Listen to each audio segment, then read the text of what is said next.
Welcome to Math 152. This is section 1.3, Design of Experiments. We're going to be talking about experiments for a little while. In many cases, we would like to know how variables are related. If one variable, if we can apply a treatment, does it give us some variation in the output? So let's talk about some definitions first. The outcome variable, or the response variable, is what is measured on each experimental unit. The treatment variables are the procedures applied to each experimental unit. So we may have a new medicine that's come out that we would like to test its efficacy. We would apply the treatments to the certain members of the group, not to the others, and then we'll see if there's a different outcome on those. So we've got a couple of categories of experiments that we're going to work on. One is a randomized experiment, and that's a study in which the investigator assigns the treatments randomly. Large differences in outcomes would be due to the treatments, hopefully. An observational study is one in which the assignment to treatment groups is not made by the investigator. Differences in outcomes may be due to treatments or to confounding. We'll talk about that in just a few minutes.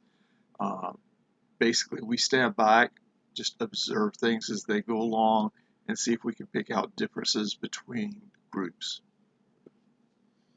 So what was that confounder that we were just talking about?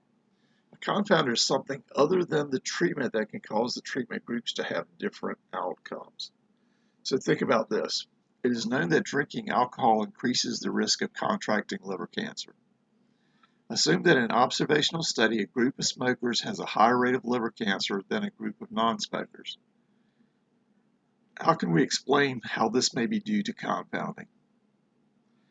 Well, it's possible that if you're a smoker, that you may have a higher incidence of drinking alcohol.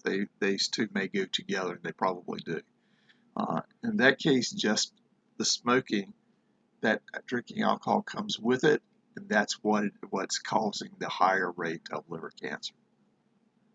So that would be the confounding variable, is the alcohol that you don't know about, the alcohol drinking that you wouldn't know about. So how do we do observational studies? Well, one, we can do cohort studies. That's a group of subjects that have similar characteristics, and they're studied over time. One of the more common cohort studies that comes to my mind is nurses. Nurses are routinely go through evaluations and ask questions and fill out questionnaires to kind of follow them throughout their career. In case control studies, two samples are drawn and studied, one consisting of subjects with the disease, the cases, and the other are people who do not have the disease, the controls. When we're talking about cohort studies, we'll go back to that for a second. In a prospective study, the subjects are followed over time. So we're going to get those, we're going to follow them over time and see if there's any differences develop and see if we can find out what's going on with that.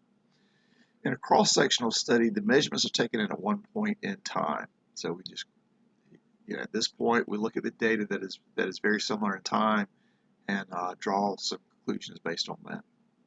In a retrospective study, we're going to look at subjects that are sampled after the outcome has occurred.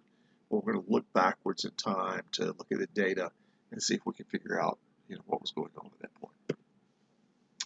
So that's some of the things that we're going to do with the experiment. We'll talk more about it later on in the course. And we'll see you back next time.